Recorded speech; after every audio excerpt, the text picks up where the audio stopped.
Zaten her rakibin test çözüyor, deneme çözüyor, konu çalışıyor. Ama aradaki farkı kapatmak çok zor ya da aradaki fark gittikçe açılıyor. Çözüm sadece daha fazla çalışmak mı? Hayır. Günümüzdeki sınavlarda artık fark o kadar fazla açıldı ki artık insanlar 9. sınıftan itibaren dershaneye gitmeye başlıyor. Ve insanlar istese de istemese de bir yerden sonra çalışarak bu farkı kapatamıyorlar ama sorun yok. Bu videoda bu sorunu çözeceğiz. Dersini çalıştın yarım saat, 1 saat, 2 saat, 5 saat, 10 saat ve artık dedin ki tamam ben kalkayım küçük bir mola. Belki tuvalete, belki yemek yemeye, belki de sadece kafa dinlendirmeye güzel. Ama burada yapılan en büyük hata, en sık yapılan hata şu. Öğrenciler eline telefon alıyor ya da bilgisayardan sosyal medyaya giriyor. Instagram'a giriyor, kaydırmaya başlıyor, Twitter'a giriyor, tweet okumaya başlıyor, TikTok'a giriyor. TikTok izlemeye başlıyor. Ama burada atlanan çok büyük bir sıkıntı var. Çünkü sen daha yeni çalışmaktan çıktın.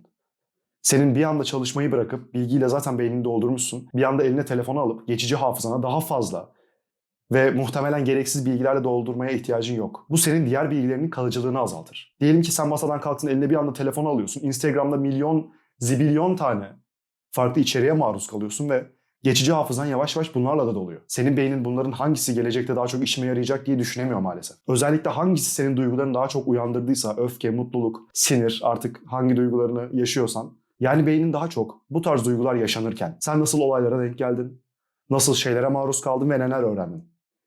Bunları daha çok akılda tutmaya meyilli. Ve sen gidip sürekli elinde telefonla bir şeyler kaydırırsan, sürekli beynini sağdan soldan saçma bilgilerle doldurursan, beynin hangisini akılda tutacağını tam olarak doğru kararlaştıramıyor diyelim. Sen belki normalde 100 tane test çözmüşsündür. 100 testin 90'ını öğreneceksindir. Belki bu artık bu eylemlerin yüzünden 80'e 70'e düşüyor. Ki öğrendiklerini azaltmasını geçelim, öğrendiklerini zedelemesini geçelim. Sen diyelim ki çalışmaktan kalktın, tuvalete girip geleceksin. O sırada telefonu eline alman, birisi mesaj atmış mı, mail gelmiş mi? Bunları incelemen dikkatini başka yere çekecektir. Az önce dersteydi kafan. Şimdi telefona dikkatini veriyorsun. Döndüğün zaman tekrardan dikkatini derse toplaman gerekecek. Onun yerine beynini sürekli bir şeylerle meşgul etmek yerine aç camını biraz dışarıya bak.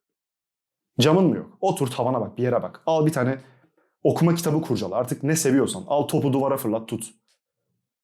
İnternetten, sosyal medyadan biraz uzak dur. Zaten sınava 10 yıl boyunca çalışmayacaksın. Belli bir süre, 1 yıl, 2 yıl artık ne kadar süre çalışacaksan. Bu sürelerden sonra bu alışkanlığını bırakabilirsin. Ama en azından sınava hazırlanana kadar molalarında telefonunu çok fazla kullanmamaya çalış. Ya da içerik tüketmemeye çalış. Uykunun değerini bil. Uyku senin öğrendiklerini kalıcı hafızaya geçirdiğin yer. Yani sen otur oku.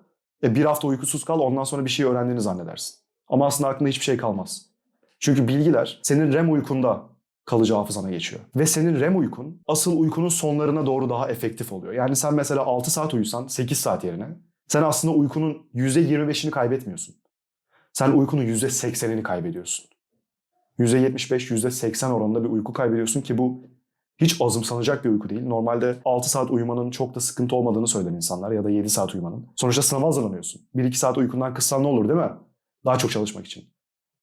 Maalesef. Öğrendiğin şeylerin kalıcı hafızaya geçmesini geçtim. Sen zaten eksik uyuduğun zaman gün içerisinde de adam akıllı verimli olamıyorsun. Çünkü bunu ben de yaşadım. Ben 2 ay boyunca günde 4 saat uyudum. Her pazar günü 7 ya da 8 saat uyuyordum. İsteyerek değil, gerçekten bayılıyordum. Kalkamıyordum bir türlü. Haftada bir gün oluyordu bu. Her pazar olmasa da. Böyle 2 ay boyunca günde 4 saat uyudum. Akşam 11'de yatıyordum. Gece 3'te kalkıyordum ya da akşam 12'de yatıyordum. Gece 12'de yatıyordum. Sabah 4'te kalkıyordum. Okula gitmeden önce Türkçe, paragraf ve geometri çözüyordum.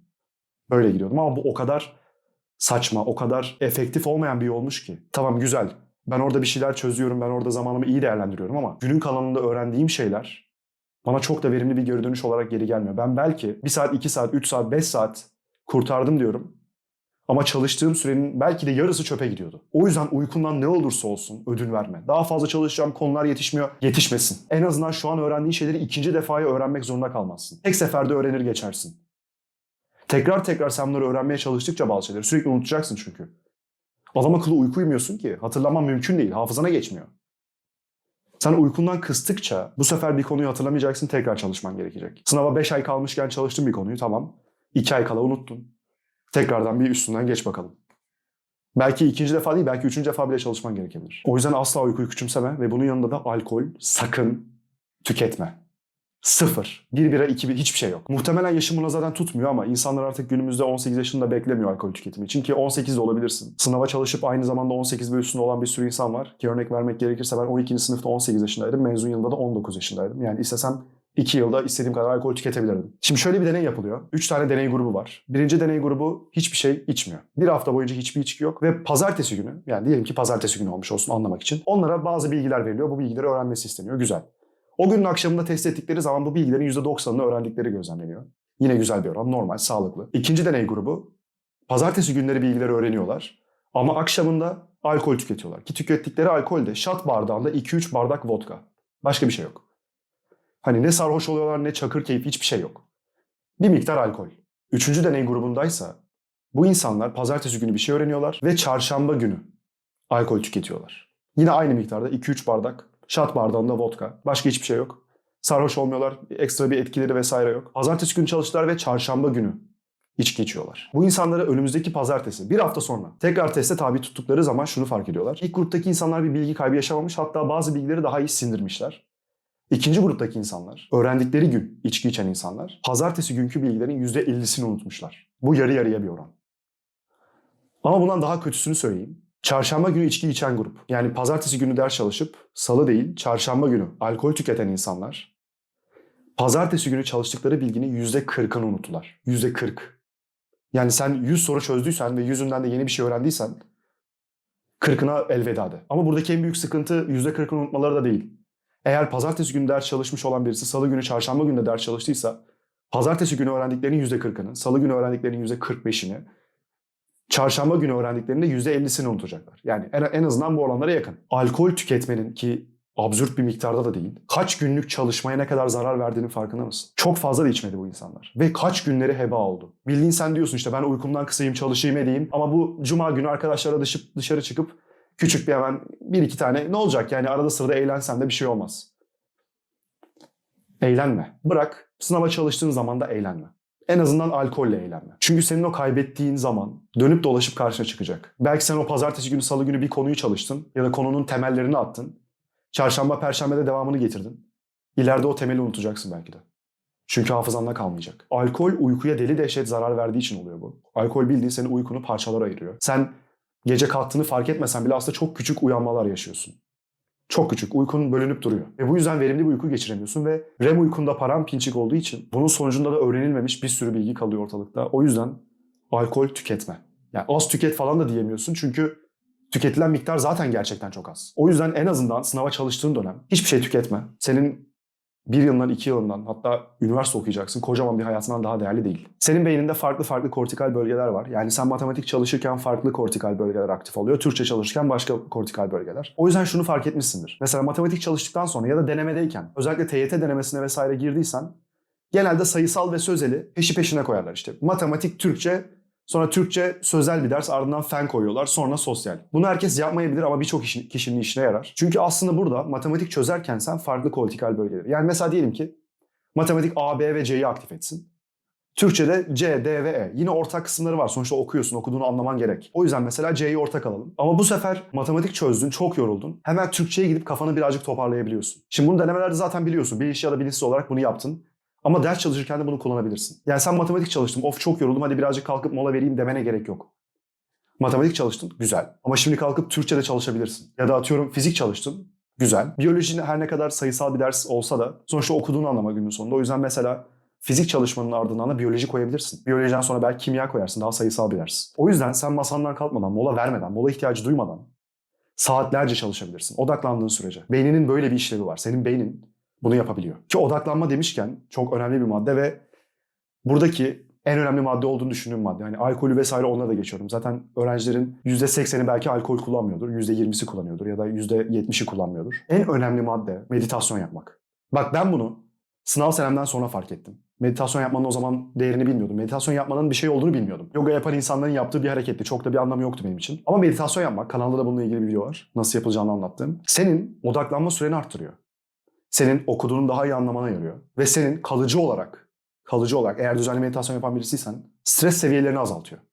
Ya bildiğin sen TYT sınavına girdiğin zaman normalde olacağından daha az stresli oluyorsun. AYT'ye gireceğin zaman normalde olacağından daha az stresli oluyorsun. Okuduklarını daha iyi anlıyorsun ki TYT sınavı dediğimiz sınav artık bilgiye dayalı değil daha çok dikkatin ölçüldüğü bir sınav. Yani daha çok odaklanma gereken bir sınav. Ya bildiğin ben sana şu anda bir egzersiz öneriyorum ve o egzersiz sayesinde sen TYT'de daha yüksek net yapacaksın. Bunu Bak ben iyi bir fen lisesinde okudum. Türkiye'deki ilk 10 liseden bir tanesiydi bu lise ben girdiğim zaman. Üniversite sınavına girerken kimse meditasyon yaptığını söylemedi. Burada şunu demeye çalışıyorum.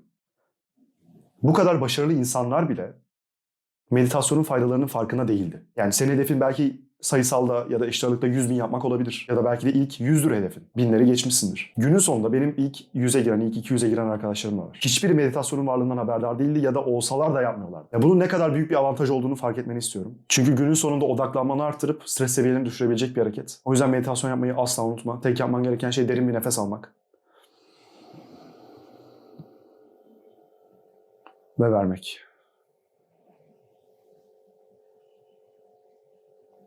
Ve bunu yaparken sadece nefesine odaklanmak. Aklına başka düşünceler geldiği zaman bunları bertaraf etmek. Tekrardan nefesine odaklanmak. Ve bunu günde belki 20-30 defa ya da bir süre tutarsın ki ben süre tutuyorum. Günde 10 dakika, 20 dakika yapıyorum. Ve bunun sonucu 1-2 hafta sonra etkilerini görmemen mümkün değil. Bunu da buraya yazıyorum. Tamam meditasyon stresi azaltıyor dedik ama stresi azaltmanın başka yolları da var. Özellikle negatif insanlardan, negatif olaylardan uzak durmak gibi. Hemen sana çok büyük 2 örnek vermek istiyorum. Ben 8. sınıftayken annem göğüs kanseri oldu. O sırada işte kemoterapi süreçleri vesaire vardı. Ve çocuksun tamam mı? Korkuyorsun ister istemez. Ama hani hiç de şey gibi gelmiyordu anneme bir şey olacakmış gibi. Çünkü o benim annem. Sonuçta şimdiye kadar başına kötü bir şey gelmemişti. İnsana inanması gelmiyor en azından öyle söyleyeyim böyle şeylere. Ama ben elimden geldiğince yine de düşünmemeye çalıştım. Ekstra olarak düşünmemeye çalıştım. Sonuçta LGS sınavına girecektim. Benim için önemli bir sınav. Ve gerçekten de başarılı oldum. Bunun başka bir örneği ben sınava çalışırken, üniversite sınavına çalışırken Hatay depremi zamanı oldu. Tüm Türkiye büyük bir yas halinde. Herkes haberleri izliyor. Herkes üzgün. Twitter'da atılan bir sürü tweetler. Ve oturup dedim ki ben şu anda sınava hazırlanıyorum. Ve elimden geldiğince beni üzecek şeylerden uzak durmam lazım. Belki bu sana bencillik gibi geliyor olabilir. Ama o zamanlar sürekli haber izleyen, sürekli canını sıkan her insan performans düşüşü yaşadı. Ben elimden geldiğince görmemeye çalışıyordum. Ya tabii ki arkadaşlarımdan vesaire bazı şeyleri duyuyordum ama haber izlemiyordum kesinlikle. Twitter'a girmiyordum kesinlikle. Çünkü günün sonunda ben üzülecektim ve bu benim hayatımı belirleyecek sınavlardan bir tanesi. Buna başka bir örnek daha vereyim. Ben babamla dedemin bulunduğu bir ortamdaydım. Babamla dedem küçük bir tartışma yaşayacak gibi oldular. Böyle küçük bir sürtüşme geçti aralarında ve gittim direkt babamın yanına dedim ki baba ben sınava çalışıyorum biliyorsun. Herhangi bir negatiflik, herhangi bir kavga istemiyorum. Çünkü o an bir negatiflik yaşansa bile o benim kafamı ister istemez bilinçaltımı kurcalayacak. Ben belki farkında olmayacağım ama 2 saat sonra çözdüğüm bir testte bir tane soruyu 2 defa okuyacağım. Bunların yaşanmasını istemiyorum. Bunu etrafımdaki insanlara da iyice belirttim. Babamla daha önce bunu konuşmuştum zaten. O yüzden bunu tekrardan yinelemem. Çok daha hızlı empati yapmasını, çok daha hızlı bir şekilde benim durumumu anlamasını sağladı. Bu senin annen baban olmayabilir, bu doğal afetlerle alakalı bir durum olmayabilir. Ama etrafındaki insanlar artık dedikodu yapıyorsa da yapmasınlar. Etrafındaki insanlar millet hakkında kötü konuşuyorsa ya da genel olarak negatif bir hava sergiliyorlarsa sergilemesinler. Bu senin sınav senen ya da sınav senelerin. Sen kendi kariyerin için, kendi hayatın için, kendi gelişimin için çabalıyorsun. Böyle güzel bir hedefin varken etrafındaki insanların negatifliklerinin seni hedefinden uzaklaştırmasına izin verme. Ve son maddemiz biraz daha eğlenceli bir maddeyle bitirmek istedim. Çünkü benim işime yaradı gerçekten. Ben 12. sınıftayken 60-65 net arası yaparken bir gün dedim ki ya ben hep spor öncesi gidip böyle motivasyon veren şarkılar, videolar izliyorum da niye deneme öncesi yapmıyorum? Açtım yoldayken. Ege Fitness'ın motivasyon videoları vardı. Onlardan bir tanesini taktım kulağıma. Dinliyorum tamam 10 dakika falan 8-10 dakika bir şey. Aşağı yukarı zamanı hesapladım işte dedim ki dershaneye gidene kadar 10 dakika var ben bir videoyu açayım. Açtım arkada dinliyorum. Ve gerçekten ben hayatımda ilk defa o gün TYT sınavında 80 neti geçtim. Ve bundan sonra bu pek bozulmadı. Ve 75 olmuştur ama genelde 80 üzerine devam etti. Hani sadece o denemenin kolay olmasıyla vesaire o tarz bir şey de değil. Sana ne motivasyon veriyorsa. Ben o zaman bundan biraz utanmıştım çünkü niye motivasyon videosu izleyip sınava giriyorsun değil mi? Ama kendi kendime dedim ki ya ben bunları şimdi izlemeyeceksen ne zaman izleyeceğim? Bana şu anda motivasyon lazım değilse ya belki motivasyona muhtacının olması sana kötü geliyordur. Diyorsundur ki ben disiplinli olmalıyım, ben berrak bir zihne sahip olmalıyım, ben sürekli çok iyi işlemeliyim. Beynim her zaman sağlıklı olmalı. Güzel bunları hedefle, bunlar için çabala ama motivasyon senin %100 yerine %110 yapmanı sağlıyorsa niye kullanmayasın ki? Sana bir müzik belki motivasyon veriyordur. Belki sevdiğin bir insanın fotoğrafı motivasyon veriyordur. Ya da benim gibi motivasyon videoları. Ne artık ilgini çekiyorsa, seni ne bir şey yapmak için heveslendiriyorsa, modunu ne yükseltiyorsa. Bunlardan çekinme. Zaten şu anda bunları izlemeyeceksen, şu anda tüketmeyeceksen ne zaman tüketeceksin? Ne zaman bir daha bu kadar çok itici güce ihtiyacın olacak? Benim sınırlarımın ötesine geçmemi ya da aklımda kendime belirlediğim sınırların ötesine geçmemi sağlamıştı ve bu sınırları kaldırmamı sağlamıştı. Çünkü artık bir kere 80 yapılabildiğini gördüm. 80 yapabildiğimi gördüm. Bir daha niye olmasın ki? Artık onlar basamağı 6 değildi. 7 bile değildi. 8'di. Başka insanlar ne der diye korkma. İstediğin gibi, istediğin şekilde motivasyon videosunu izle. İstersen sınava girmeden 1 dakika önce izle. Herkes görsün. En kötü anında bile en iyi hamleni yap. Görüşmek üzere.